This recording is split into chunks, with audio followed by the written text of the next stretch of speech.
compartir algunas cosas que consideramos importantes para el progreso y sostenimiento en el tiempo de las empresas familiares. Lo primero que quiero hacer es, si pudieran verificar que todos están escuchando bien, que todos están viendo bien la imagen. Sí, Saludos, se ve buenas tardes, se bastante escucha bien. bien. Genial, genial. Sí, hay que verificar eso. Son cuestiones que uno, bueno, creo que conocimientos que todos adquirimos durante la pandemia. En segundo lugar, básicamente, el propósito del día de hoy es darle una breve introducción a lo que llamamos el mundo de la empresa familiar. Es muy importante esta parte porque muchas veces cuando se habla de la empresa familiar se considera y viene a la mente la imagen de un pequeño emprendimiento, en el caso dominicano, no, de un colmado, de una pequeña tienda, y no necesariamente es así. De hecho, la realidad de la empresa familiar es mucho más diversa. La empresa familiar se encuentra en cualquier área económica que ustedes quieran, en varias geografías, de distintos tamaños y distintas historias personales de cada quien. Por eso, esencialmente, lo que queremos hacer el día de hoy es exponerles a ustedes lo variado, lo profundo y lo interesante que es el mundo de la empresa familiar. Si puedes pasar a la próxima lámina, por favor. Básicamente, el primer concepto que quiero que tengan muy claro es este círculo, estos tres círculos que están acá. Estos tres círculos de los profesores Renato Tagliuri y John Davis, ya esto tiene un poco más de 4 décadas desde que se publicó por primera vez en Harvard Business Review. Estos círculos describen muy bien el sistema que es la empresa familiar. La empresa familiar esencialmente es un ente que está compuesto por propiedad, por familia y por empresa. ¿Qué pasa? En la conexión, en la interacción entre estos círculos, es precisamente donde nace la empresa familiar. Podemos tener personas que, si puedes pasar a la próxima lámina, personas que estén en distintas zonas de estos círculos. Como verán en esta imagen, vuelvo a repito, del profesor Davis y el profesor Tagliuri, plantean muy bien, plantean específicamente de qué manera, ¿verdad? Nosotros podemos ubicar a los distintos actores, a las distintas personas que participan en la empresa familiar y cuál es precisamente el rol de cada una de estas dentro de ese sistema. Les voy a dar un ejemplo. Fíjense, en el número 1 tenemos personas que sí solo pertenecen a la familia, pero no son propietarios del patrimonio, ni tampoco están en la operación de la empresa. ¿Ves? Ahora, si nos vamos al 2, tenemos personas que pueden ser propietarios, pero que no pertenecen ni a la familia ni a la empresa. En muchas empresas familiares hay accionistas que no son familiares. Ese sería el caso. En el caso del 3, son personas que trabajan en la empresa, pero que no tienen propiedad ni tampoco de la familia. La cosa se comienza a poner interesante a partir del número 4, que es donde vemos la conjunción de personas que están en la familia y son propietarias de acciones de la empresa. Igualmente vemos en el 5, donde hay personas que son propietarias de la empresa y además están en la operación sin ser de la familia. Es normal que esto pase. Tenemos el 6, donde hay familiares que tienen presencia en la operación de la empresa, en el día a día, en la cotidianidad de la empresa, pero que no son propietarios. Y tenemos, digamos, la categoría reina de esta clasificación de Davis y Tagliuri, que es la 7, donde tenemos personas que están en la operación de la empresa, además de esto son propietarios de la empresa y por supuesto pertenecen a la familia. Esta parte es fundamental porque es ahí donde está el nodo de las decisiones. Esa es la cabeza desde el punto de vista moral y desde el punto de vista jurídico de las empresas familiares. Si puedes pasar a la próxima lámina, por favor. Para dar un concepto de la empresa familiar, creo que todos tenemos una noción de qué más o menos es una empresa familiar. Uno dice una organización, una empresa que está dirigida por una familia. Pero yo quería traerles un concepto un poquito más técnico, un poquito más complejo, y antes de caer en el concepto, quiero decirles la fuente. Esta fuente se trata de una de las firmas consultoras más importantes del planeta, Ernst Young, que en colaboración con la Universidad de St. Gallen en Suiza, ellos hicieron este Global Family Business Index, que no es otra cosa que el ranking de las 500 empresas familiares más grandes del planeta. Este ranking de las 500 empresas familiares más grandes del planeta es una investigación que ya se viene haciendo desde hace algunos años, si mal no recuerdo, desde el 2015 a nuestros días, donde año tras año se recogen y se estudian distintas variables de las empresas familiares. De hecho, un poquito más adelante vamos a ver exactamente de qué va esto. Si puedes pasar a la próxima lámina, por favor. Me encantaría abordar que este ranking que les acabo de nombrar del Global Family Business Index eh, es una cuestión interesantísima. Ahí podemos ver ciertas curiosidades. La primera de ellas que nos gustaría comentar es que está compuesta por 500 empresas familiares. Vale destacar que, por supuesto, los investigadores, que son los tres que estaban en la lámina anterior, los investigadores esencialmente lo que han hecho es clasificar o reunir data de acceso público. Es importante decir que hay muchas empresas u organizaciones familiares empresariales que no es tan fácil acceder a la información. Entonces, esta investigación está hecha con base a la información que está pública. Fíjense que, como les decía, está compuesta por 500 empresas familiares. En segundo lugar, estas 500 empresas familiares producen 8.02 trillones de dólares anuales. Quiero hacer una mención especial a esto. Nosotros en castellano deberíamos decir billones. Tal vez nos estamos dando a influenciar por cómo se dice en inglés, que es trillions, pero esencialmente, fíjense lo que está produciendo. 8.02 trillones, esas 500 empresas familiares que dijimos arriba. Ahora bien, además de esto, estas 500 empresas producen más de 25 millones de empleos. Para que mencionemos eso, si mal no recuerdo, y las cifras son las que leí, la República Dominicana tiene alrededor de 11 millones de habitantes. Estamos hablando de 2 punto algo la población entera de la República Dominicana, empleada por tan solo 500 empresas familiares. En el ranking hay empresas modernas, pero hay empresas que datan hasta el 1610. Y como una nota colorida, dentro de estas curiosidades, si esta cifra el del año 1610 les asombra, existen empresas que son mucho más antiguas que esto. Por decirles un solo ejemplo, la empresa Codorniu, en Cataluña, en España, que se dedica a hacer vinos y cava, que es la versión catalana del champán, y ellos están desde 1591 en su rubro. 1591. Llevan 17 generaciones. Volviendo a la lámina, las 500 empresas están repartidas en los 5 continentes. O sea que la presencia de las empresas familiares más grandes es global. Si puedes pasar a la próxima, por favor. Para darle una dimensión práctica, porque no quiero que se pierdan en las cifras, del aporte de lo que hacen estas 500 empresas familiares más grandes del mundo, estamos claros de que el porcentaje a nivel global es gigantesco, pero solamente hablando de estas 500 empresas familiares, estamos hablando de que lo que producen, la cifra que vimos, de 8.02 trillones, es como si es mucho más que si combináramos las economías enteras de Canadá, de Brasil y de México. Es decir, Canadá tiene unos 38 millones de habitantes, Brasil está cercano a los 190 y México igual. Estamos hablando de que casi 500 millones de personas lo que producen al año no se acerca a lo que producen 500 empresas familiares. Fíjense el poder, fíjense la magnitud de lo que producen esas empresas. Si puedes poner la otra, por favor. En el caso dominicano, estamos hablando, según Diario El Dinero, en este es un reportaje que hizo Jairón Severino, donde hablamos de que el 80% en el caso dominicano de las empresas se trata de empresas familiares. Fíjense, se trata de empresas familiares. Si puedes poner la próxima lámina.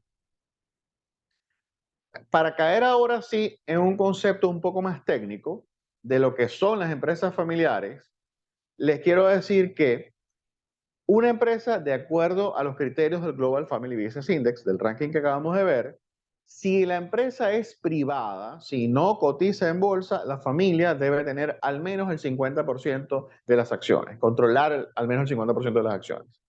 Si la empresa cotiza en bolsa de valores o es pública, como dicen en Estados Unidos, la empresa debe estar en manos de una familia al menos en un 32%. Este es el concepto técnico del Global Family Business Index. Sí, pues, ajá. Algo que no quería pasar desapercibido es una pequeña parte de ese ranking. De hecho, les traje aquí el top 5 del Global Family Business Index. En este top 5 podemos ver unas datas bien interesantes. Aquí podrán reconocer algunos nombres como Walmart, en primer lugar, de la familia Walton. De hecho, fíjense, aquí pueden ver los distintos renglones que va midiendo el ranking.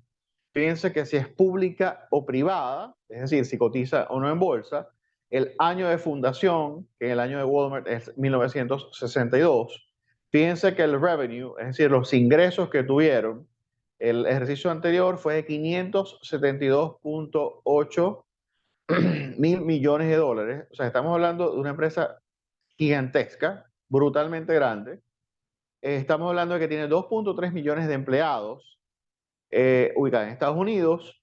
En el caso, como ustedes sabrán, no solamente Estados Unidos, pero su matriz está en Estados Unidos. Está dirigida a los consumidores. Como les dije, es parte de la familia Walton. Y fíjense que cumple perfectamente el criterio que les decía anteriormente, a pesar de que es una empresa pública, no, ellos exceden el 32% que exige el ranking. Ellos, la familia es propietaria del 48.9%. Pero aquí empiezan a ver una serie de renglones que me gustaría poner de relieve y que le presten mucha atención. Fíjense que el número de directores, es decir, su junta directiva, su board, está integrada por 11 personas. De esas 11 personas, 3 son mujeres. Y de esas 11 personas que integran la junta directiva, hay 3 miembros de la familia. Es decir, estamos hablando de que la familia, desde el punto de vista de poder de votación dentro de la directiva, no es mayoría. Estamos hablando de que aunque son propietarios de la mayoría, bueno, de un paquete accionario importantísimo, el 48.9, estamos hablando de que la junta directiva está integrada mayoritariamente por profesionales de altísima formación y experiencia en los que evidentemente la familia confía en su criterio, confía en su capacidad, y aunque ellos tienen presencia de la familia ahí, no es mayoritaria, es minoritaria. Esto se llama, señores, profesionalización de la gerencia. ¿Qué significa esto? Poner en manos de profesionales, no necesariamente de la familia, las riendas de la empresa. Para llegar allá, por supuesto, hay mucha tela que cortar, hay muchos procesos y muchas medidas que adoptar, pero esto, sin lugar a dudas, es un ejemplo. Además de esto, fíjense, también me pareció muy interesante porque esto se agrega desde hace muy poco tiempo, no estaba antes en el índice.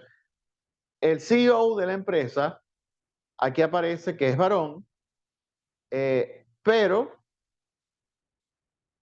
normalmente van a ver que la presencia de varones en la cúspide de la empresa familiar es lo usual, pero cada vez más se ve la presencia de mujeres en, en la jefatura de las empresas familiares. Y esto me parece muy, muy interesante.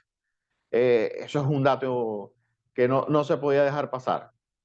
Les quiero hacer ver una última cosita con respecto a esta lámina. Fíjense cómo estamos hablando de empresas como Berkshire Hathaway, la empresa de Warren Buffett, en segundo lugar, como Cargill, la empresa transnacional de alimentos. Fíjense cómo está Schwarz Group, una empresa alemana, que es la única del top 5, las otras son estadounidenses. Y en quinto lugar, la de Ford Motor Company, que es una empresa ya centenaria dedicada a la confección, a la fabricación de vehículos. Si puedes pasar a la próxima, por favor. La pregunta es, ¿cómo lo lograron? ¿Cómo estas empresas? Porque no hay ninguna de los miembros de ese ranking de 500 empresas familiares más grandes del planeta que haya nacido gigante. Todas esas empresas familiares empezaron como una pequeña operación y fueron escalando y escalando y escalando hasta que llegaron a ese tamaño. Y a ese tamaño, les recuerdo que estábamos hablando de 500 empresas, que no son tantas, 500 empresas que producen más que Canadá, México y Brasil juntos. ¿Cuál es el secreto? En nuestro criterio, después de haber estudiado las 500 empresas que componen ese ranking, nosotros encontramos un patrón. Y ese patrón esencialmente es la conducta reiterada o los procedimientos reiterados en estos 8 aspectos que estamos presentándoles aquí. Estas ocho conductas, variables, procesos, como ustedes les quieran llamar, son el secreto que han utilizado todas y cada una de las empresas que están componiendo hoy ese ranking de las 500 empresas familiares más grandes del mundo. Esencialmente, si ellos lo usan y les ha resultado, es por eso que nosotros pensamos que es una muy buena idea enterarnos de cuál es su secreto. Por eso precisamente se lo traemos el día de hoy, porque es muy importante de que analicemos en detalle cada uno de estos elementos y que hagamos un poquito de ejercicio de introspección de cómo está nuestra empresa familiar en relación a esto. Por cierto, quiero aprovechar la ocasión para hacerles un llamado a todos los participantes a llenar la encuesta que se les hizo llegar, porque precisamente esa encuesta está basada en este modelo, en esto que llamamos nosotros en Family el tablero de control de la empresa familiar. Imagínense que ustedes están manejando un carro y el carro tiene todos los indicadores, todos los relojes del tablero mal.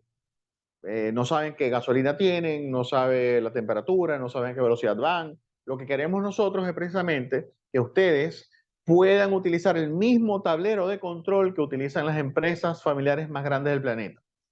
Ese secreto que les ha ayudado a ellos a gestionar con éxito, a prosperar, a crecer, a mantenerse en el tiempo, es esencialmente este tablero que ustedes tienen frente a sí en este instante. Por eso les invito por favor a que llenen la encuesta. Esa encuesta nos va a nutrir muchísimo para el módulo del viernes, para el segundo, porque ahí vamos a aprender a hacer el diagnóstico, aprender a desarrollar lo que llamamos la mirada del consultor, de que ustedes puedan perfectamente verse reflejados. Y eso nos va a permitir adaptar la información a las características muy peculiares de este grupo. Ok, si puedes pasar a la próxima.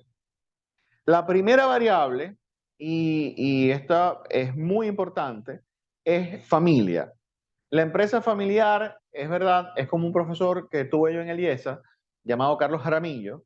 El profesor Jaramillo, él daba finanzas y él decía, señores, miren, no existen finanzas para empresas familiares. Las finanzas son finanzas. Y sí, yo creo que él tiene razón. Pero también es cierto que la empresa familiar está hecha de una tela distinta a la empresa no familiar. En la empresa familiar se gestiona no solamente el patrimonio y el dinero, sino el cariño y la atención. Entonces, ¿qué pasa? Si nosotros vemos que la primera variable falla, es decir, las relaciones familiares entre las personas que están, ¿se acuerdan los 3 círculos de Taguchi Davis? En las personas que están en la operación de la empresa, más cercanos al nodo central, y esas relaciones no son buenas, no son positivas, por el contrario, son relaciones disfuncionales, relaciones donde no hay empatía, relaciones donde hay rencores. Es muy difícil construir una empresa familiar sólida sin un piso. Y tal como decimos ahí, es muy difícil, si no imposible, construir un edificio sólido y alto en un terreno que sea sísmico, en un terreno que no sea lo suficientemente sólido para sostener la presencia de una buena edificación. De hecho, les comento que en muchas ocasiones nosotros hemos llegado a nivel de consultoría a recomendar a familiares que no hagan negocios juntos porque no vemos que haya la compatibilidad de valores, de visiones, de modus operandi para que eso sobreviva. Es muy importante tener en cuenta que la primera variable de éxito de una empresa familiar son relaciones funcionales entre sus miembros. Si puedes pasar a la otra, por favor. Todo cuerpo tiene una cabeza y la cabeza de una empresa familiar es su gobierno. ¿Qué pasa? Al principio, toda empresa familiar es una dictadura. Para nosotros es como un mantra. Pero siempre surge en la historia muy particular de cada empresa familiar la oportunidad democrática. ¿Qué es la oportunidad democrática? La oportunidad de hacer la transición pacífica, de buena manera, de la dictadura inicial del fundador, que fue necesaria. Si esa persona no hubiera tenido ese carácter, hubiera estado metiendo currículum y buscando empleo y no creando empresa. Esa personalidad fuerte fue la que creó la empresa. pero llega un momento donde si se aprovecha esa oportunidad para poder saltar de la dictadura inicial a la democracia, a un sistema de democracia organizacional familiar, estoy seguro, y lo hemos visto nosotros en nuestra práctica en consultoría, definitivamente la empresa familiar va a sostenerse en el tiempo y va a arrojar buenos resultados. Son las dos variables, digamos, los dos ejes, el eje X y el eje Y de toda empresa familiar, que produzca prosperidad y se mantenga en el tiempo. Eso es fundamental. Y para que eso ocurra, significa que hay un gobierno corporativo familiar que hizo la transición de la dictadura a la democracia y sabe promover el buen consenso entre los miembros de las segundas, terceras y venideras generaciones. Si puedes poner la otra, por favor. El tercer punto o la tercera variable que hemos identificado en esas empresas exitosísimas que les nombré es la de estrategia. Normalmente en América Latina, es verdad, solamente puedo hablar por los tres países donde nosotros funcionamos, que es Venezuela, Colombia y la República Dominicana, vemos que nuestras empresas tienen, y lo voy a decir medio en broma, exceso de mindfulness. No sé si han escuchado el término mindfulness, pero esencialmente este es un término que habla de que las personas a veces estamos mucho en el pasado o mucho en el futuro y poco en el presente. Y al no estar mucho en el presente, nos perdemos de cosas por estar pensando en el pasado o en el futuro. Yo creo más bien que las empresas familiares latinoamericanas tienen exceso de mindfulness porque solo piensan en el presente, solo piensan en el hoy, solo piensan en resolver y apagar los fuegos de hoy, pero no están pensando de aquí a un año, de aquí a 5 años, de aquí a 20 años. Es muy importante que podamos desarrollar la mirada estratégica sin abandonar el presente. Tenemos que tener los pies firmemente puestos en el piso como apoyo, pero la mirada puesta en el horizonte. Esencialmente eso es desarrollar la mirada estratégica. Y sí les quiero adelantar una cosita de las personas que han respondido el test Family Sapiens, que precisamente mide cómo están las empresas familiares con respecto a estas 8 variables.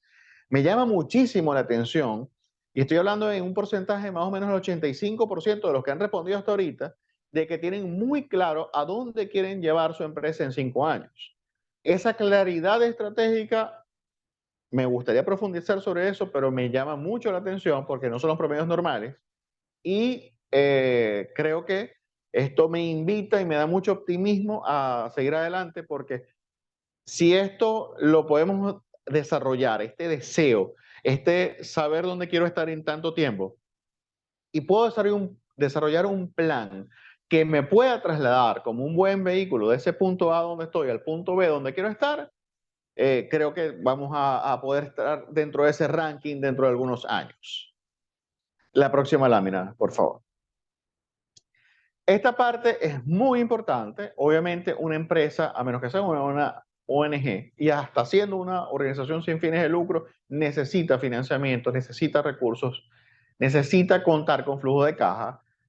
Una empresa familiar esencialmente nace para crear lucro. La empresa familiar tal vez al principio nace para poner pan sobre la mesa de la familia que la crea, pero mientras va creciendo, mientras el negocio va asegurándose, encontrando su market fit, encontrando esencialmente su lugar dentro del mercado, es muy importante que las finanzas se vayan profesionalizando. Y cuando digo profesionalizando, me refiero no únicamente a la profesionalización de las finanzas de la organización, de que tengan un departamento de nómina, de que tengan una cuestión de seguros, de que el patrimonio pueda estar bien gestionado.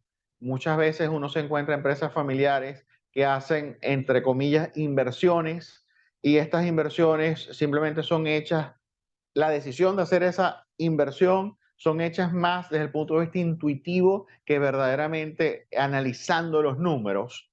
Y esto, estamos hablando de la organización, pero resulta que en la empresa familiar, tanto organización como personas están sumamente o inextricablemente unidas. Y esto significa esencialmente de que no solamente hay que poner orden y profesionalización en las finanzas de la empresa, sino que hay que poner orden y profesionalización en las finanzas de cada uno de los integrantes, de las personas, de los accionistas, de los familiares. Muchísimas veces vemos cómo hay cuestiones de que compran para uso personal, que son pagadas por la empresa. A veces vemos empresas que no saben ni siquiera lo que es la elusión fiscal, que son maneras totalmente legales de neutralizar la carga tributaria. A veces vemos empresas que no saben de qué manera hacer un portafolio de inversiones para tener ingresos pasivos. En fin, el aspecto financiero es sumamente importante. Una empresa sin rentabilidad o desaparece o se convierte en lo que llamamos nosotros una empresa familiar comatosa, es decir, en coma. Hay empresas familiares que no terminan de morir, pero no mueren, no desaparecen, no fracasan, no terminan de quebrar, pero están vivas. Y casi es una cuestión más de mantener el legado emocional que en realidad poder servirse de ese vehículo económico. Y eso es importante evaluarlo y eso es importante corregirlo, si así quieren los accionistas, por supuesto. Si me pones la próxima lámina, por favor. En la quinta variable de estas de las 500 empresas que son modélicas, estamos hablando de la sucesión. Me llama mucho la atención investigaciones que nosotros hemos podido hacer, eh, que hay muchas empresas familiares en donde los dueños esencialmente aran en el mar. Es como le decimos nosotros jocosamente a varios clientes, siempre hay un hijo ilegítimo que se va a aparecer en el momento del funeral. Y la gente se queda como, ¿cómo así? Sí, en el caso dominicano se llama DGI. El impuesto a la sucesión en la República Dominicana es de un 27%, si mal no recuerdo.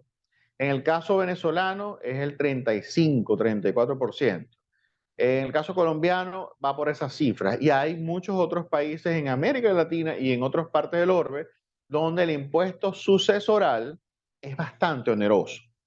¿Qué significa esto para las personas que no estén familiarizadas con este concepto? Esencialmente, cuando el dueño del patrimonio fallece, ¿verdad?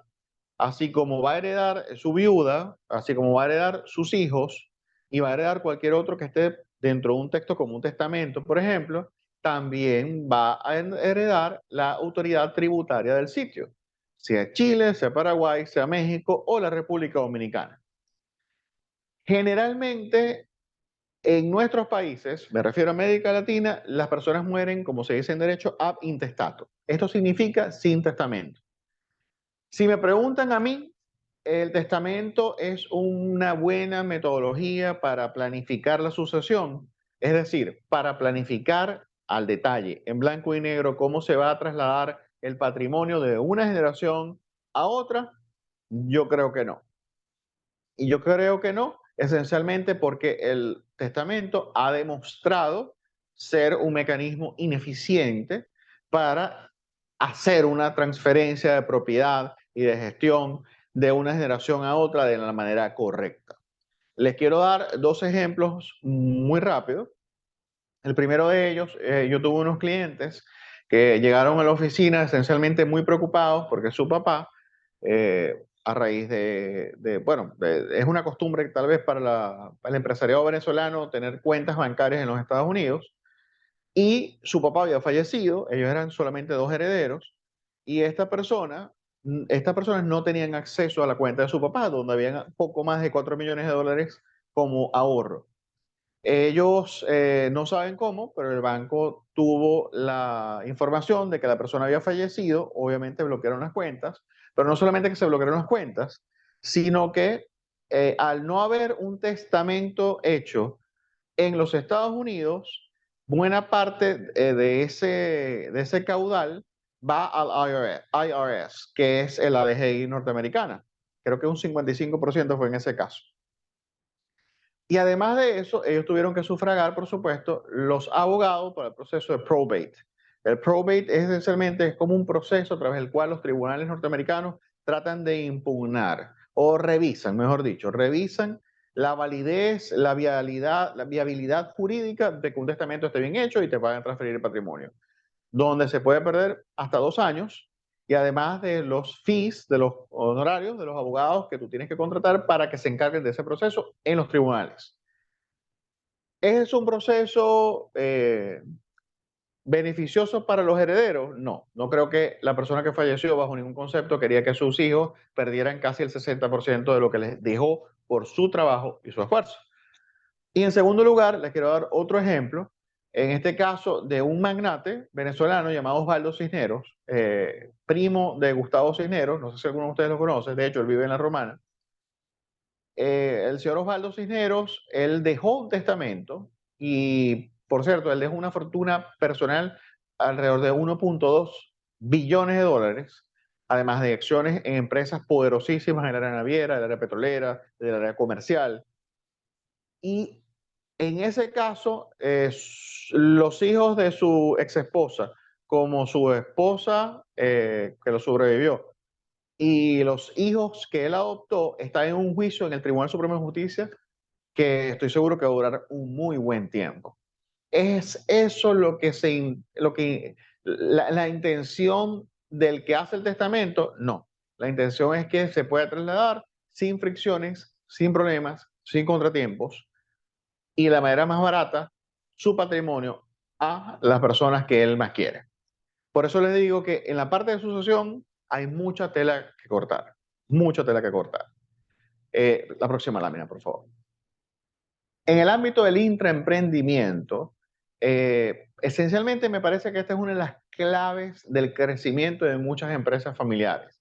Esta es una de las vías que utilizan muchas empresas familiares para convertirse de una pequeña operación a una operación grande, poderosa, de magnitudes que tal vez no soñaría ni siquiera el fundador. El intraemprendimiento esencialmente es la capacidad que hay dentro de la organización de apoyar y de fomentar las nuevas ideas de negocio para que de esa manera se pueda esencialmente encontrar nuevas rutas de producción de dinero. Básicamente es eso. Hay empresas que son muy reticentes a apoyar las nuevas ideas, es decir, si nosotros vendemos sacos, no vamos a hacer pantalones, o si hacemos relojes, no nos vamos a meter en joyas. Y muchas veces las nuevas generaciones, que son las que traen ideas frescas, nuevas generaciones sean de la familia o no, pero en la organización familiar, traen ideas que tal vez rompen paradigmas antiguos o los tratan de modificar y es muy importante que las empresas familiares estén al pendiente de que tal vez ahí haya mucho más potencial de crecimiento que dentro del negocio tradicional. Y les quiero dar un ejemplo histórico del que estoy seguro ustedes van a poder identificar. Tal vez no al principio, pero cuando finalice el ejemplo estoy seguro que sí.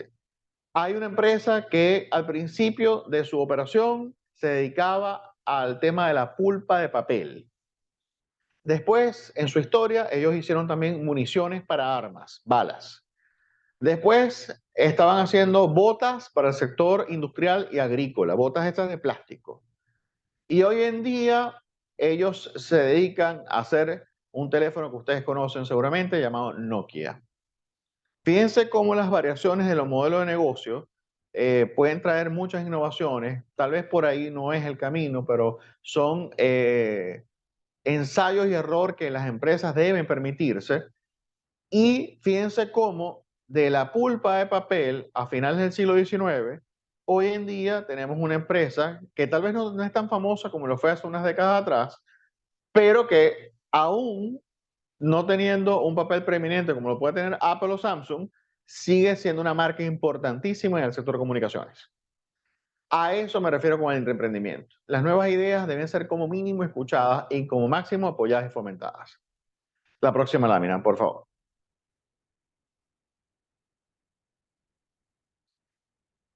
Aquí tenemos tal vez la principal asesina de las empresas familiares. En el caso de los conflictos mal manejados, porque los conflictos bien manejados, manejados con empatía, manejados con proactividad, manejados con profesionalismo y manejados dentro de un sistema, sobre todo, no matan a la empresa. Pero el conflicto destructivo, el conflicto mal manejado, es la causa reina, la causa número uno de fracaso y desaparición de las empresas familiares. ¿Qué pasa? Yo quiero decirles que yo soy un fanático de la teoría de los sistemas. Y la teoría de los sistemas básicamente habla de la interconexión de las partes y cómo los contextos determinan lo que pasa al individuo o le pasan a las individualidades.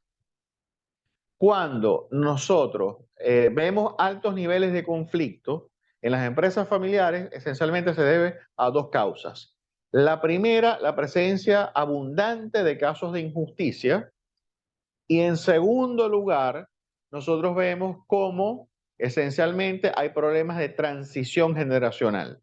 Es decir, la visión del fundador se contrapone a la de las nuevas generaciones o de las segundas se contraponen a las terceras generaciones, pero hay choques de visión de cómo llevar adelante el presente y el futuro de la empresa familiar. ¿Qué es lo que nosotros recomendamos en estos casos? Y por supuesto, más adelante dentro del programa vamos a poder abordar esto con mucha más, mayor detalle. Lo ideal es generar un sistema interno de gerencia de conflictos. Un sistema interno de gerencia de conflictos le permite al empresario familiar tener un guante con el que atajar la pelota del conflicto y poderla redireccionar. Si esta organización recibe conflictos y no tiene un sistema, es esencialmente como tratar de hacer una ruta de escape en medio de un incendio. No tiene sentido. Lo ideal es poder adelantarse al incendio, diseñar la ruta, hacer simulacros y si se llega a presentar el siniestro, ya sabemos qué hacer. Es muy importante saber gerenciar el conflicto, es muy importante entender que si gerenciamos, si matamos el conflicto no mata a la empresa familiar. Eso es lo fundamental. Si puedes poner la próxima lámina. En este caso estamos hablando de la última variable, de las 8, que como un patrón se repite en ese exitoso devenir de las 500 empresas familiares más grandes del mundo. En este caso estamos hablando, como a mí me gusta decir, la hermana pobre de las variables. Y ya les voy a explicar por qué. A la responsabilidad social empresarial o responsabilidad social corporativa no se le presta muchas veces mucha atención, esencialmente porque se le ve como una fuga de dinero. Y creo que esto es un error. Es un error porque los beneficios que la responsabilidad social empresarial asumida e implantada en una empresa familiar desde un punto de vista corporativo, desde un punto de vista profesional, puede aportar más bien una tríada de beneficios. Y sí, yo creo que el primero de ellos es poder ayudar a una causa cercana al corazón de la familia. Es verdad, es muy bonito esa ganancia emocional que puede tener los miembros de la familia cuando pueden ver que su aporte de alguna manera devuelve esa bondad y esa receptividad que ellos tuvieron del mercado. Un ejemplo que quiero dar es Fundación Cisneros, con la señora Patty Phelps en su cabeza. Ella ha logrado exponer arte latinoamericano que jamás hubiera sido visto en los principales museos del planeta, desde el Tate Modern de Londres hasta el MoMA de Nueva York. Y todo eso se hace gracias a que ellos esencialmente han asumido como una cruzada ayudar a una causa social, en este caso artística, cercana a su corazón. Pero además de ese beneficio emocional, como les decía, también hay uno de branding, también hay uno de recordación de marca. A mí me gusta mucho apelar el ejemplo de que si yo les pregunto a los participantes que están en este instante conectados, ¿cuál es la marca de refresco principal que les viene a la cabeza? Yo estoy seguro que un 99% de los casos la marca Coca-Cola es la primera que les viene. No crean que eso es casualidad, no crean que siempre están conectados a la nube nada más. Esencialmente ustedes son productos, y yo también, de un trabajo reiterado por muchas décadas de recordación de marca que ha hecho Coca-Cola. No por casualidad, la imagen moderna de San Nicolás que nosotros tenemos prácticamente la diseñó Coca-Cola. No crean que los artistas que hemos visto en publicidad tras publicidad no han hecho mella. Esa recordación de marca no necesariamente están diciéndote, aunque a veces, muchas veces sí directamente, pero muchas veces esencialmente lo que está es la presencia de esa marca frente a ti, de modo que cuando vayas a buscar ese producto o ese servicio, la primera marca que te viene a la cabeza es la que se ha venido trabajando en tu mente. La responsabilidad social empresarial es uno de los principales mecanismos de los que se puede servir una empresa familiar para poder ganar esa batalla con sus competidores en la mente de su consumidor. Esencialmente, toda marca, toda empresa, todo producto, todo servicio está peleando por un espacio en el mercado. y el espacio de mercado no es otro que en la mente de los potenciales usuarios. Si la responsabilidad social empresarial es vista como una herramienta que puede sembrar la marca de nuestra empresa familiar en el público objetivo a través de la demostración reiterada y la asociación de esa marca con los valores correctos, esto es un éxito total. Y si no, que se lo pregunten a Coca-Cola. Y en tercer lugar, en relación a esta última variable, la responsabilidad social empresarial, no solamente se ayuda a una causa cercana al corazón de uno, no solamente se tiene este trabajo de penetración de la marca en el subconsciente y en el consciente del público objetivo, sino que además de esto se puede tener incentivos fiscales. Y les quiero dar un ejemplo vernáculo, un ejemplo venezolano. También hay muchísimos ejemplos dominicanos, pero eso lo vamos a ver más adelante. Si yo hago un aporte, si mi empresa hace un aporte a un hogar que cuide ancianos y ese aporte es por, digamos, $1,000, yo puedo deducir ese aporte de $1,000 del impuesto sobre la renta que debería pagar mi empresa. Pero, claro, esto varía de cada región, de cada país, cada legislación tributaria es distinta, pero en el caso venezolano, y como les dije, vamos a analizar ejemplos dominicanos más adelante. En el caso venezolano, si yo en lugar de poner $1,000 de donativo a un ancianato, lo hago a una institución nacional de atención al niño y al adolescente, esos mismos $1,000 yo puedo deducir el 200% y hasta el 300% de mi impuesto sobre la renta anual. ¿Qué les quiero decir? La responsabilidad social empresarial pareciera la hermana pobre, pareciera que no se le presta mucha atención porque se le ve como una fuga de dinero sin mucho sentido y resulta que además del beneficio emocional, puedo hacer branding, penetración de mercado y encima de eso obtener beneficios tributarios que hacen que mi carga de gravámenes se rebaje. Esto me parece importantísimo, pero, y si me puedes pasar a la próxima lámina, es muy importante tener una visión holística de todo esto.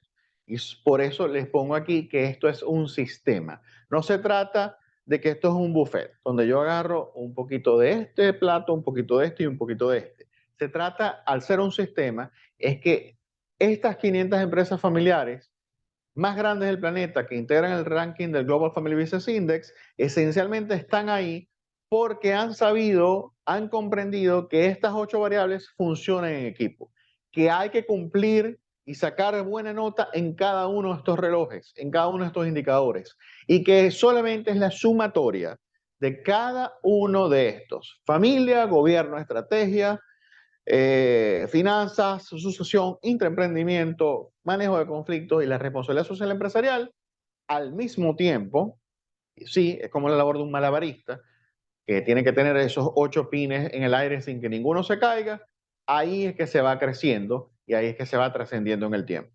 Eso es vital, vital. Si puedes pasar a la próxima, por favor. Les quiero dar una cosa, un ejemplo más. Y no es porque yo sea venezolano que les doy este ejemplo, creo, bueno, de hecho, tengo colegas en España y en Inglaterra que hablan de lo mismo. El contexto se suma a aquellas variables, porque las 8 variables de las que les hablé, que caracteriza y le hace a uno comprender cómo llegaron esas empresas a esa estatura, esencialmente todos esos son características endógenas, es decir, características internas de las empresas familiares. Pero es muy importante entender que estas características endógenas de las empresas familiares ocurren en un contexto. No es igual el contexto de Gambia o de Senegal que el contexto vietnamita o el finlandés. No es igual Alemania que Perú, ni Canadá que Uruguay. Y les quiero dar un pequeño ejemplo del contexto que han vivido las empresas venezolanas, las empresas familiares. De hecho, según las estadísticas, la última investigación que tuvimos oportunidad de analizar, en Venezuela estamos hablando de casi el 92% de las empresas son familiares. Según Fede Cámaras, que es la federación de todas las cámaras de servicios, comercio e industria del país, en el año 99, perdón, en el año 98, antes de la llegada de Punto Chávez, había en el país cercano a 900.000 empresas. Hoy en día, año 2023, estamos hablando que Fede Cámaras está hablando que hay unas menos de 200.000. Sí, me puedes poner la próxima lámina.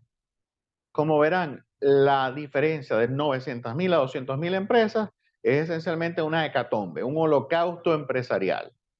Sin embargo, me gustaría invitarles a visitar este caso, el caso de Ron Santa Teresa. Ron Santa Teresa le pertenece a la familia Vollmer. Los Vollmer no solamente son dueños de Ron Santa Teresa, sino del Banco Mercantil, uno de los bancos más antiguos y poderosos del país. ¿Qué pasa?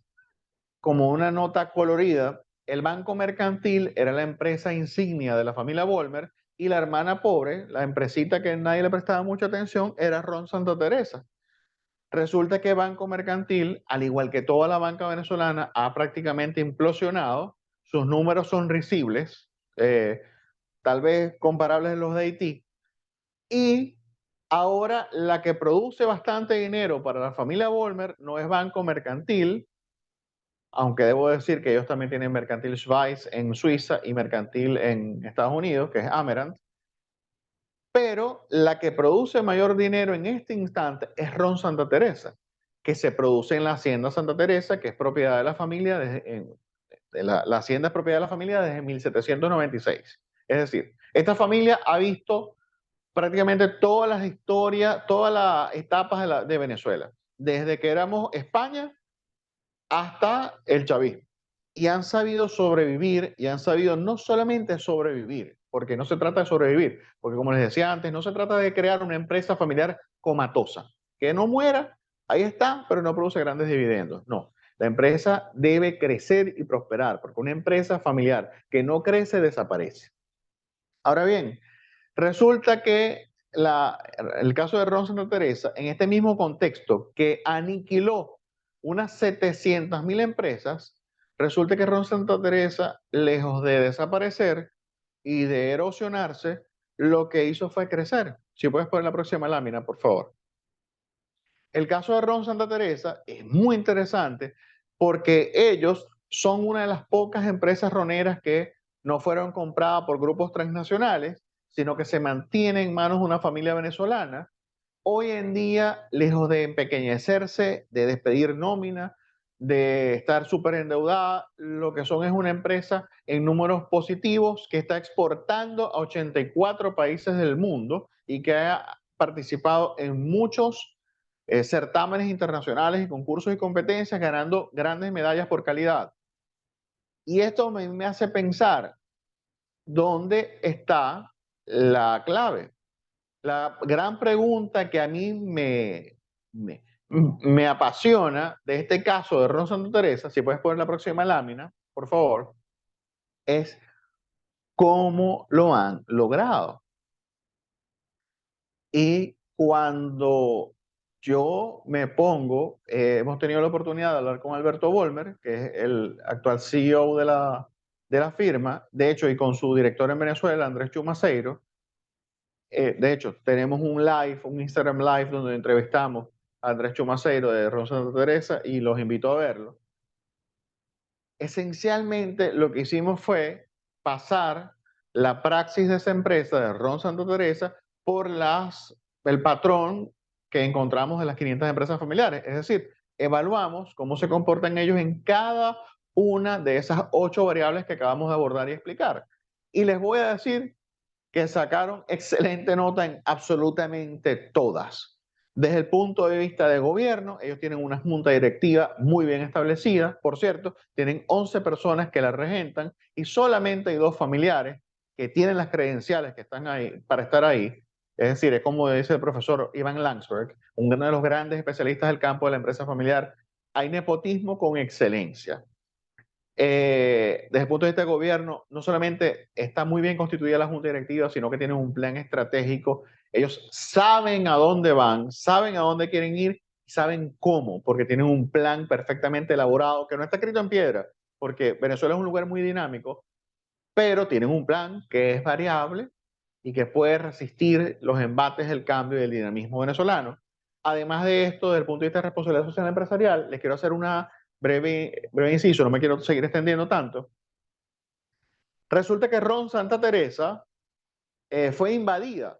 La hacienda fue invadida en el año 2000, como fueron invadidas muchísimas empresas en Venezuela. En Venezuela se invadir, por cierto, bueno, creo que ustedes conocen el término. Invasión le decimos en Venezuela a un grupo de gente que se llega a tu tierra y se apropia de tu tierra.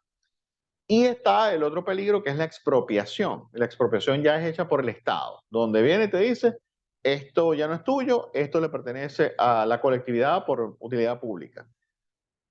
No me quiero hundir en disquisiciones sobre las prácticas legales o ilegales del gobierno venezolano, pero el asunto es que él, Alberto Volmer, a la cabeza de Ron Santa Teresa, a diferencia de lo que hicieron muchos otros hacendados que fueron invadidos y perdieron sus tierras, él les dijo a los invasores, señores, yo dejo que invadan mis tierras si ustedes dejan que yo invada sus mentes. Y por romántico que suene, la cuestión es que él terminó cediendo unas hectáreas de la hacienda que no afectaban su producción. Él terminó siendo un gestor para este grupo que él organizó de invasores ante la alcaldía del consejo en el estado de Aragua, donde él está, y además ante la gobernación del estado, para poder construir, y ellos hasta pusieron los arquitectos que trabajaron de manos, codo a codo con los invasores para el diseño y la construcción de las casas, con todos sus servicios, gas, cloacas, alcantarillado, luz, todo. Y mucha de esa gente terminó trabajando en Ron Santa Teresa. De hecho, como una anécdota, él terminó siendo padrino del primogénito de la invasión, del primogénito del líder de la invasión. Además de esto, él hizo una iniciativa llamada Alcatraz, Proyecto Alcatraz, donde él puso esencialmente a jugar rugby a bandas de maleantes, de delincuentes, y hoy en día hasta han representado a Venezuela fuera del país. Esto ha sido reconocido hasta por la Universidad de Harvard.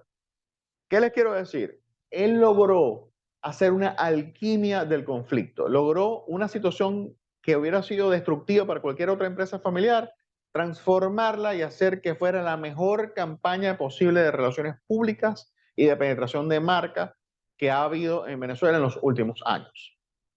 Yo creo que Ron Santa Teresa es un gran ejemplo, no solamente para los que estamos en Venezuela, sino para aquellas personas que están fuera de Venezuela y se quejan de sus contextos económicos.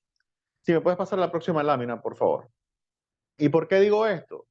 Esencialmente, les quiero hacer ver una última cosita, una penúltima cosita. Fíjense que el contexto dominicano, estamos hablando, la cifra que yo obtuve es que el PNB, el Producto Nacional Bruto, la cuantificación económica de las actividades dominicanas, llega a unos 92 millardos de dólares, 92 mil millones de dólares, y la venezolana, que ahorita es de 113 millardos de dólares, 113 mil millones de dólares, por cierto, es la cuarta parte de lo que era hace 8 años atrás. Son dos realidades distintas, son dos contextos distintos, pero fíjense cómo hay una inflación en Dominicana de 4.7%, 4.27%, perdón, y la venezolana es de 317.5 y créanme que ha sido la más baja de muchos años. ¿Qué les quiero decir? Si Ron Santa Teresa o si una organización familiar, empresarial como Ron Santa Teresa ha logrado resistir 23 años de holocausto económico en Venezuela, siguiendo ese tablero de control, imagínense lo que puede lograr una empresa familiar en un contexto menos erosivo, menos tóxico para su empresa.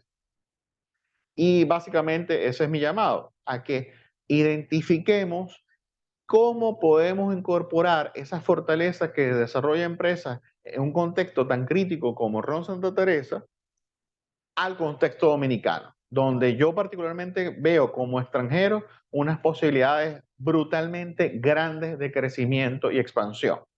Si puedes poner, por favor, la última lámina, un pensamiento de Henry Ford que decía, solo hay dos tipos de personas, las personas corcho y las personas plomo.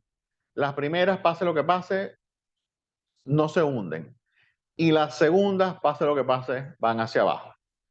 Es muy importante que nosotros definamos qué tipo de empresa familiar queremos ser. Si queremos ser una empresa familiar corcho o queremos ser una empresa familiar plomo. Y básicamente esta ha sido la presentación. Les quiero agradecer muchísimo, muchísimo por su atención y creo que de acuerdo al cronograma tenemos una parte de preguntas y respuestas. Exacto, Carlos. Tenemos una parte de preguntas y respuestas, así que pueden levantar la mano. Nosotros le damos paso para que puedan hacer sus preguntas. Vemos que Adrián tiene la mano levantada. Vamos a dar el paso a Adrián Medina. Sí, buenas tardes. Excelente presentación, maestro. Gracias. Muy bien expuesta. Eh, Tengo una duda. En la parte de sucesión de la variable que usted comentaba, usted decía que el testamento no era como un documento que ha demostrado como esos resultados para el tema de la sucesión, lo que usted explicaba de la DGI. Entonces, en esos casos, en ese caso, ¿qué usted recomienda a las empresas hacer para, eh, ya que no, el testamento no es como un documento funcional?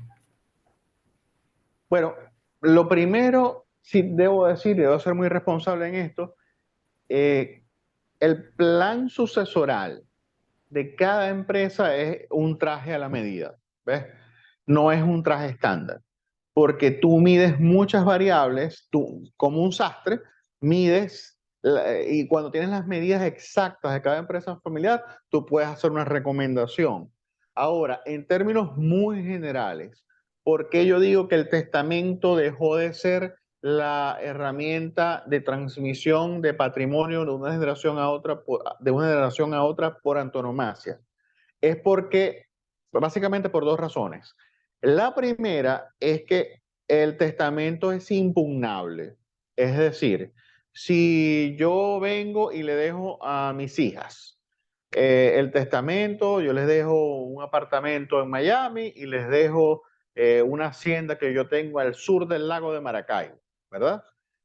Entonces, una no está de acuerdo en cómo yo repartí, resulta que el testamento perfectamente ya puede ir a un tribunal, es su derecho a accionar y una vez que tú metes en un proceso judicial en un país que no es precisamente del primer mundo, no sabes el tiempo que eso va a pasar. Y mientras tanto, el patrimonio va a estar ahí congelado, porque realmente cuando se va a un proceso judicial, mientras eso se decide, los abogados esencialmente meten lo que se llaman medidas cautelares. ¿Qué significa eso? Congelación de bienes, no se puede enajenar y grabar los inmuebles.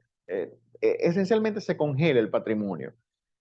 Uno como padre, uno como repartidor de un patrimonio después de que lo trabajó, ¿quiere que eso suceda? No. Uno quiere que lo que uno trabajó llegue a manos de quien a uno le da la gana, que son sus hijos y sus demás descendientes, a quien quiera donar, tal vez una causa benéfica.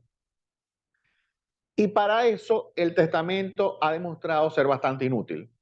De hecho, el caso que les estaba comentando de Osvaldo Cisneros, una persona, imagínate una persona que tiene la fortuna más o menos de Reinieri, para que lo vean en términos dominicanos, Reinieri tiene 1.5, Osvaldo Cisneros de 1.2, según las cifras que yo manejo, y en este instante el problema es el siguiente. Él se casó con Ela Fontanals y se divorció. Con Ela Fontanals tuvo dos hijas. Y después él se volvió a casar. En estas segundas nupcias él no tuvo hijos, pero ellos adoptaron, pero adoptaron siete niños. Y siete niños de distintas nacionalidades, que si rumanos, chechenos, no sé, de varios países. Y ahora el testamento que él dejó, dejándole a cada quien el patrimonio, según el criterio que él tuvo, ha sido impugnado por las primeras hijas del matrimonio, ¿ves? Impugnando hasta las adopciones de los niños que se hizo después. Entonces, eso ya ha llegado al nivel del Tribunal Supremo de Justicia, que es el máximo ente decisor de las disputas en Venezuela. ¿Cuánto tiempo ha durado? Desde que murió, no sé, un año, año y medio, y puede durar año y medio más, tranquilamente.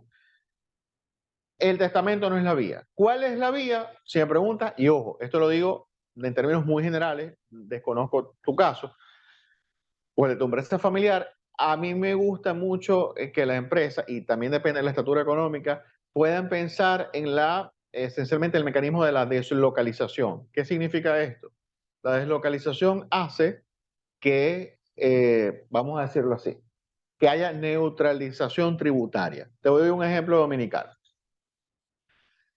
En República Dominicana, el impuesto sucesoral es del 27%. Eso quiere decir que si tu papá o tú dejas un patrimonio de 100 pesos, de esos 100 pesos, 27 pesos van al bolsillo de la DGI. Estoy seguro que cuando el fundador hizo todos los esfuerzos y todo el trabajo y todo el recorrido que significa llevar una empresa adelante, jamás pensó en función de los intereses de la DGI, pensó en los intereses de su familia. ¿Qué hacen muchas empresas familiares en Dominicana y en muchos otros sitios? Esencialmente, lo que hacen es que no haya sucesión. ¿Cómo no hay sucesión? La empresa familiar dominicana se hace propiedad de una empresa en otro país. Y esta empresa en otro país es propiedad de la familia. ¿Ves? De ese modo, la propietaria de la empresa dominicana es otro ente, es una organización, y una organización jamás va a morir. Y si no hay muerte, si no hay un decuyus, como se dice en derecho, un fallecido, no va a haber sucesión.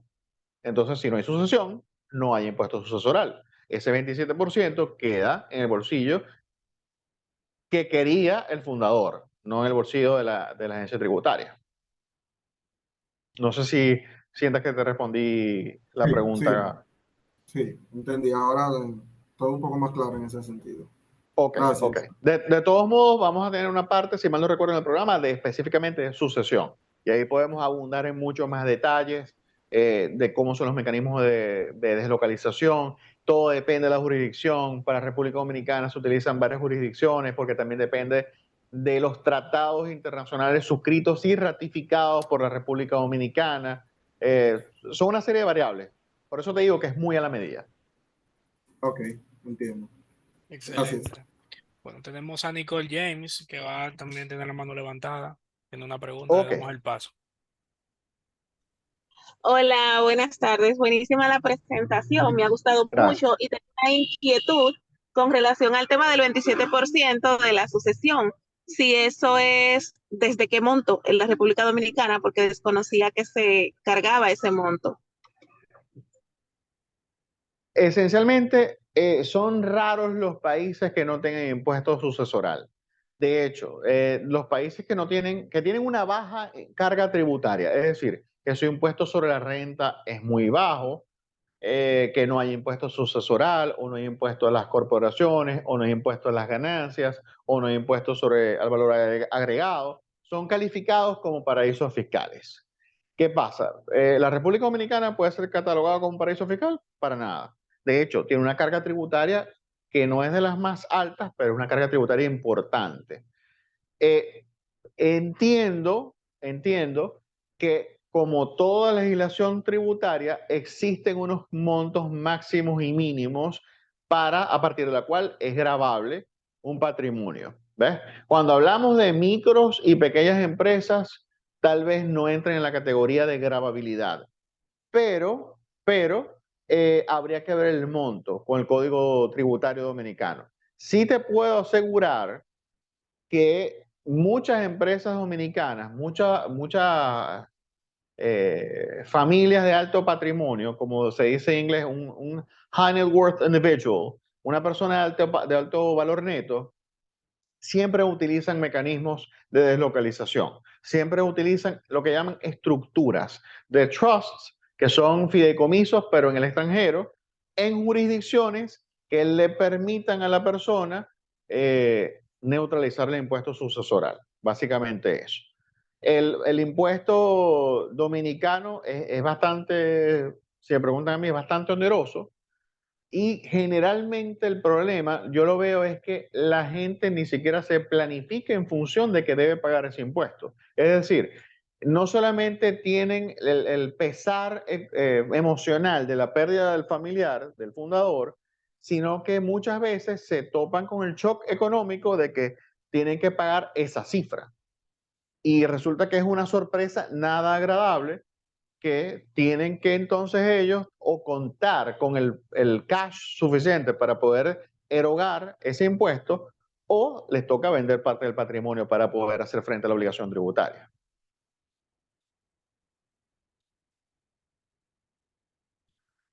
No sé si... Sí, Nicole, James ya pudo aclarar tu pregunta.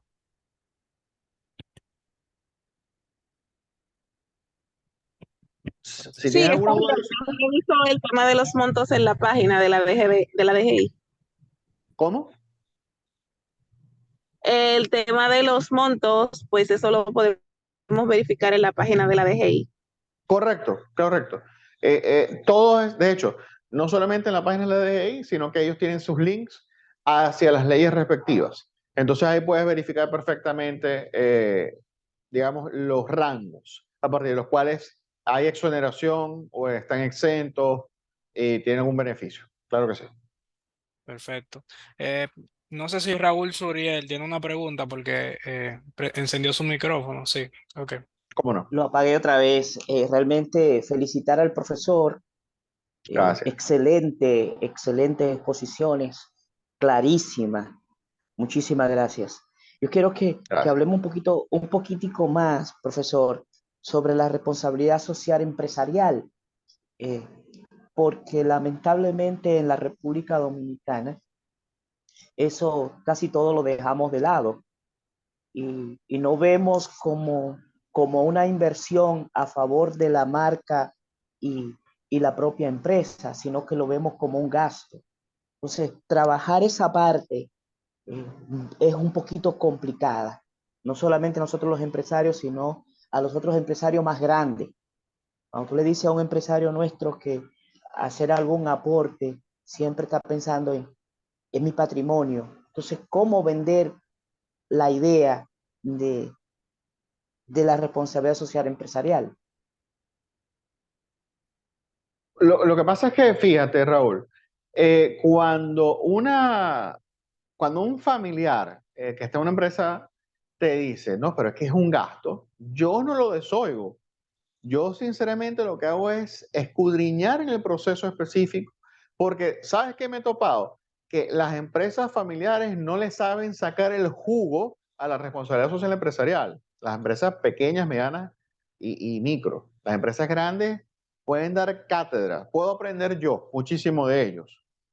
Pero fíjate una cosa, cuando ellos te dicen que es un gasto, es esencialmente, y tengo varios clientes en Dominicana, que ellos sí tienen algún tipo de ayuda a personas que le llegan, le piden algún tipo de asistencia, alguna donación, que si por un equipo de béisbol de niños, para ustedes contar.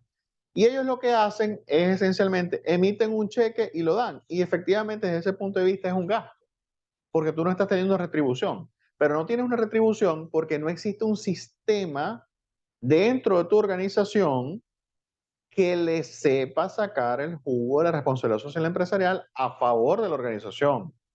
Lo que quiero decir básicamente es que si existe un sistema, y es lo que, esa es mi meta es que ustedes salgan de este programa una visión totalmente distinta.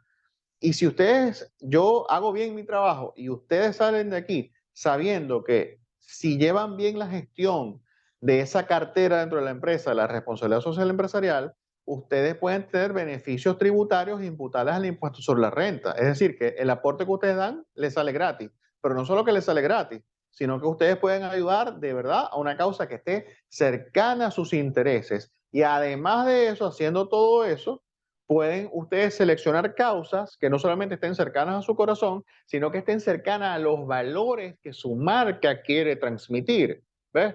No crean que es casualidad que Nike tiene a Serena Williams o a Michael Jordan. Es porque ese ideal, esa figura, ese metamensaje, ese simbolismo de la imagen de esas personas, ¿verdad? Evocan esfuerzo, evocan triunfo, evocan éxito y son ideales con los que la marca quiere estar pegada porque se bañan de ese manantial de agua bendita que generan ciertos asuntos, ciertos aspectos, ciertas personas. Entonces, esencialmente, yo creo que cuando un empresario familiar dice, es que eso es un gasto, es porque nadie se ha sentado a explicarle en detalle los beneficios que puede tener en el corto, en el mediano y en el largo plazo. Perfecto. Nancy Montaz.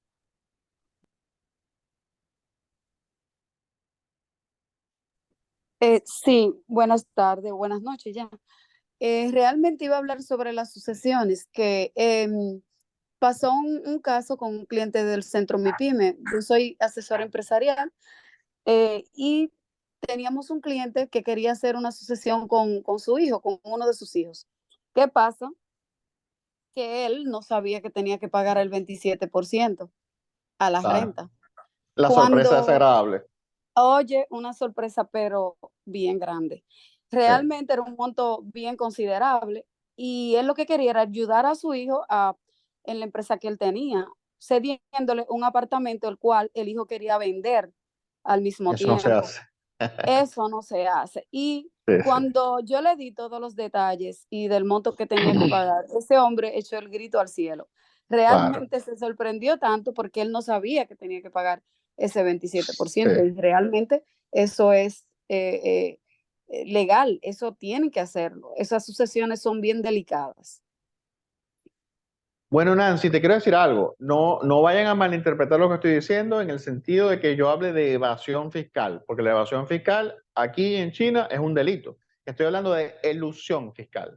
La elusión fiscal es utilizar los mecanismos plenamente legales que están en las legislaciones de cada país para poder aminorar la carga tributaria. Ojo. ¿Qué pasa? Fíjate, tú me estás confirmando lo que yo dije hace pocos minutos. Es una sorpresa súper desagradable porque es como que tengo un hermano del que yo nunca supe y hay que darle su porción, que se llama en este caso DGI, la DIAN en Colombia, el Senado venezolano o el IRS de Estados Unidos. ¿Qué pasa? Esencialmente las empresas, o mejor dicho, las familias tras la empresa, lo que hacen es neutralización tributaria. Las familias tras la empresa lo que dicen es, yo prefiero hacer deslocalización, crear una estructura en el extranjero. Esta estructura en el extranjero se vuelve propietaria de la empresa en la República Dominicana y eso hace esencialmente, claro, estoy simplificando un proceso que es mucho más complejo, pero por razones didácticas. Esencialmente esa estructura que se vuelve propietaria es la propietaria per secula seculorum, por los siglos de los siglos.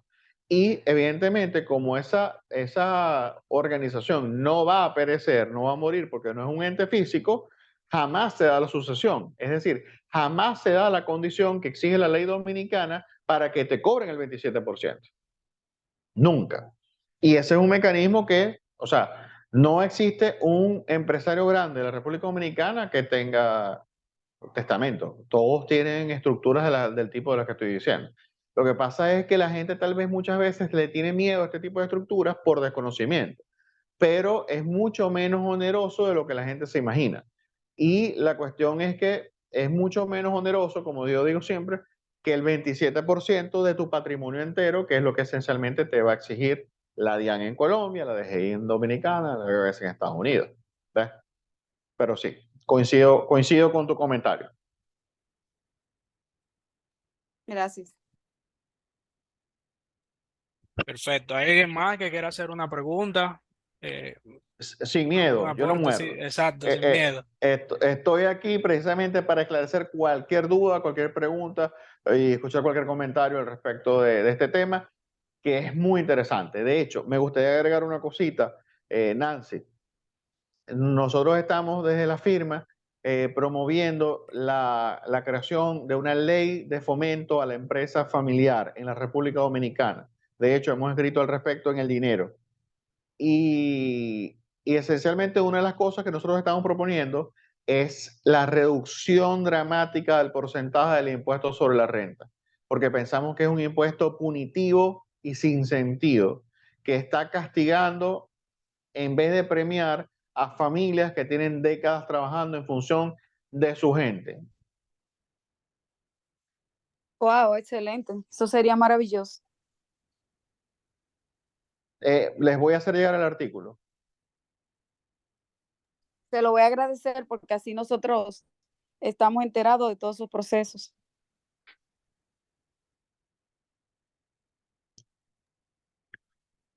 como que nadie tiene otra duda. Sí, estoy buscando aquí a ver en el chat, a ver si han dejado alguna pregunta, pero veo que todavía no han dejado una pregunta. Recuerden que pueden hacer la pregunta sin miedo, cualquier duda también que pudo haber quedado sobre las láminas que acabamos de ver, pueden también preguntar. Sabemos que es un programa que más adelante vamos a ir viendo otras etapas, otros módulos, así que también quizás por eso. Me imagino que Carlos no abundaste tanto en algunos temas en correlación Claro. al sistema, ¿verdad? Que hemos visto. Pero pueden hacer Bueno, cualquier tipo de pregunta. sí quisiera aprovechar la oportunidad para volver a hacerles el llamado de que por favor llenen la encuesta que se les hizo llegar, porque esa encuesta, el llamado Test Family Sapiens, nos permite a nosotros saber con exactitud, tomar como una radiografía, unos rayos X, a cómo están sus empresas familiares en este momento con respecto a las 8 variables de éxito.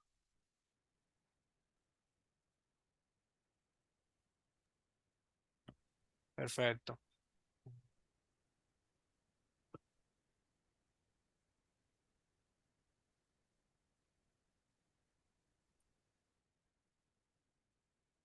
Tengo una persona, ahora que Carlos habla de la encuesta, del text, que no le abre el text. Yo creo, me imagino que, perdón, me imagino que han llenado los demás que están aquí. Tú acabas, bueno, a medida que estabas exponiendo, dijiste que ¿cuántas empresas había en 80%? Perdón. Te lo puedo decir en tiempo real. Sí, sí.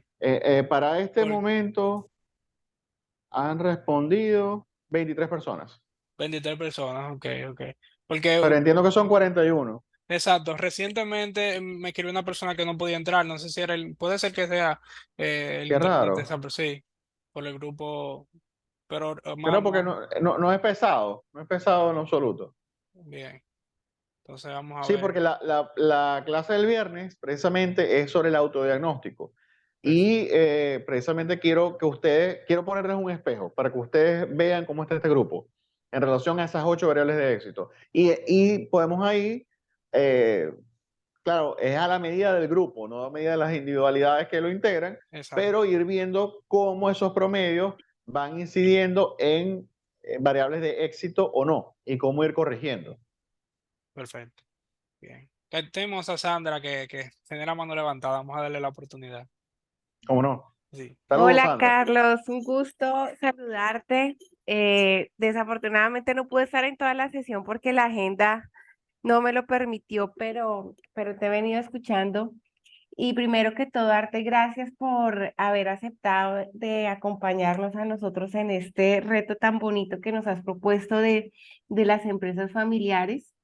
Nosotros desde el Centro MIPYMES estamos convencidos que esta capacitación realmente va a transformar la forma como se gerencia desde la empresa familiar, porque va a tener muchas herramientas las personas que están aquí, que han aceptado el reto de estar con nosotros. Creo que han aceptado con mucha certeza poder tener esta capacitación para tomar decisiones asertivas dentro de su empresa. También creo que no hay nada más difícil muchas veces que tener una empresa familiar, por todo lo que Sí, está ahí, ¿no? Sobre la mesa, por la forma como se toman las decisiones, tal vez por el tema de cómo ver el futuro, ¿no? Cómo ver el futuro, cómo tomar decisiones en el presente para garantizar que la empresa se mantenga en el futuro, que es un poco el tema de la sucesión y que son estos temas profundos que nos tienen que, digamos, a nosotros alertar para poder tomar decisiones adecuadas. así es. Entonces, de verdad que primero que todo agradecerte por esto, por este tiempo que nos estás dando y a todos los participantes del centro y que están aquí, que los veo conectados, pues motivarse a hacer este curso en su, digamos, de manera integral, hacerlo completo. Son 8 sesiones que se van a dar cuenta ustedes que van a pasar súper rápido cuando se den cuenta y dijeron, ay, pero ¿cómo así? Pero son 8 sesiones que van a estar acompañadas de unas asesorías personalizadas. Cuando ustedes vean ese diagnóstico que se va a realizar, cada uno de ustedes que son empresarios van a darse cuenta de, bueno, en mi empresa tengo que ajustar esto y esto y esto. Dependiendo del interés, entonces nosotros vamos a hacer unos encuentros personalizados con Carlos, ya en términos de, digamos, una asesoría más técnica, especializada, personal, privada, de lo que es la gerencia de la empresa. Y si es un tema de gerencia financiera, ¿no? De finanzas personales, que también está ahí, digamos, cuando estamos empezando como emprendedores, empresarios, la mezcla que tenemos en las finanzas prácticamente es casi natural, ¿no? Pero aún yo veo grandes empresas que aún así, aunque han recorrido un camino grande, la mezcla de las finanzas personales con las finanzas empresariales siguen siendo un tema muy profundo de solucionar y que incluso arriesga la estabilidad de la misma empresa, pero también el crecimiento y la proyección de futuro, ¿sí? Entonces creo que también esa asesoría con Nancy, que está aquí con nosotros, es importante que la puedan tomar para que puedan tomar decisiones con mucha conciencia de cómo están manejando las finanzas de su empresa. Y finalmente, Pedro, que no nos acompaña hoy, pero que se va a conectar la siguiente sesión, va a estar acompañando en aquellas empresas que necesiten también, digamos, un diagnóstico desde la perspectiva de la transformación digital, o sea, teniendo en cuenta que estas empresas, este es el vehículo del crecimiento, ¿no? El tema de la transformación digital. Entonces, ¿cómo incorporar, cómo hacer primero un diagnóstico integral de mi empresa en términos de transformación digital y a qué debo, digamos, priorizar en este momento de acuerdo a la realidad de mi empresa? Entonces, como ustedes se dan cuenta, no es solamente una capacitación, es un programa de formación y asesoría que está compuesto por una primera etapa de capacitación, por un encuentro, digamos, ya con una asistencia técnica, ya sea en gerencia, en el tema del gobierno empresarial, ¿no? El tema del gobierno corporativo, la planeación estratégica y en el tema de la transformación digital. Entonces, una invitación para que todos estén muy atentos y para que al final de esta capacitación y de esta formación y esta asesoría, ustedes puedan realmente ver cambios y transformaciones en su empresa y que nos podamos encontrar en unos meses y me digan, uy, apliqué esto, hice esto, tomé estas decisiones y logré estos resultados. Porque el propósito del Centro MIPYMES es ese. Nada se haría con ofrecer 10.000 capacitaciones si al final los empresarios siguen igual, o sea, siguen en la misma línea de crecimiento. No, la idea es que a partir de este curso, las personas que están aquí convocadas, ustedes puedan ver que van a crecer y puedan ver la transformación de sus negocios. Pero esto implica decisiones. Esto implica que aprendemos, pero no nos queda en la mente y lo apuntamos y después no lo guardamos en el bolsillo, sino que estamos dispuestos a avanzar para crecer, que este es el objetivo del Centro MIPYMES. Entonces, darles esta bienvenida a este reto que hemos asumido con Carlos, creo que es un reto en conjunto, y decirles que tienen también todo el acompañamiento, el respaldo del Centro MIPYMES en este proceso, de Nancy, de Pedro, que está aquí haciendo la moderación, y de todo el equipo en general del Centro MIPYMES de la UCE. Entonces, quería entrar así sea al final para decir estas cortas palabras, Carlos, y agradecerte muchísimo Gracias. tu presencia. No, el placer es todo mío. En primer lugar, tengo que decirlo, tal vez no resido en este momento en República Dominicana, pero he vivido allá. Ha sido un país que adoro, amo y me siento dominicano de corazón. Y una de las cosas que quería mostrarles, además de las variables internas de fortaleza de toda empresa familiar, es que el contexto donde todo esto ocurre también es muy importante. Y si hay empresas como Ron Santa Teresa, que les invito a indagar sobre ese caso, y de Alberto Wolmer, su CEO, se ha logrado en un contexto como el venezolano. Yo sé que muchos de ustedes tal vez verán que la inflación está subiendo, que se ha devaluado un poco la moneda, el peso dominicano en relación al dólar. Tal vez escucharán de casos de corrupción en Dominicana, pero desde el punto de vista de un extranjero que viene de Venezuela, yo creo que ustedes tienen un contexto bendito. Ustedes creo que sufren de la misma ceguera que sufríamos los venezolanos en los años 50 y 60 del siglo XX, cuando venían los españoles, italianos y portugueses y decían, ustedes tienen un paraíso y no lo saben ver. Yo creo que muchas veces me he topado con amigos dominicanos que tal vez ven la situación peor de lo que en realidad está. Y uno viniendo de Venezuela, quiero hacerles ver que no solo se trata de fortalecer y sacar buena nota en esas 8 variables, se trata de aprovechar el contexto cuando este es favorable, y creo que el dominicano lo es, y aprovechar las oportunidades cuando no lo es tanto, como Ron Santa Teresa.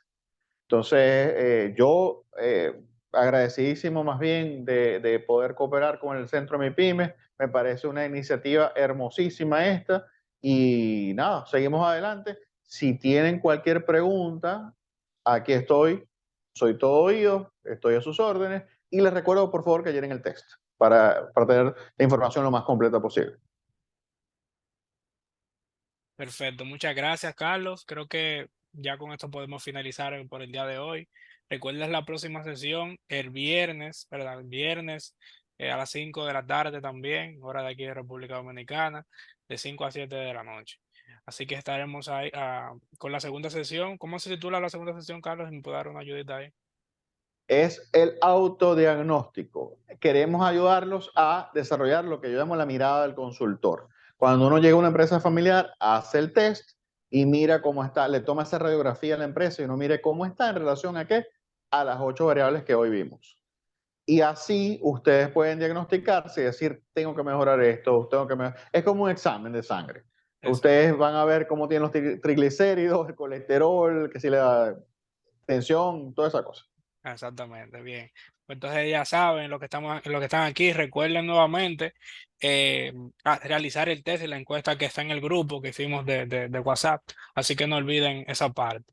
Pues muchas gracias, Carlos. Pasen feliz resto del día a todos los participantes del día de hoy. Carlos también. Nos vemos en la próxima Gracias. sesión. Seguro, un placer. Un placer.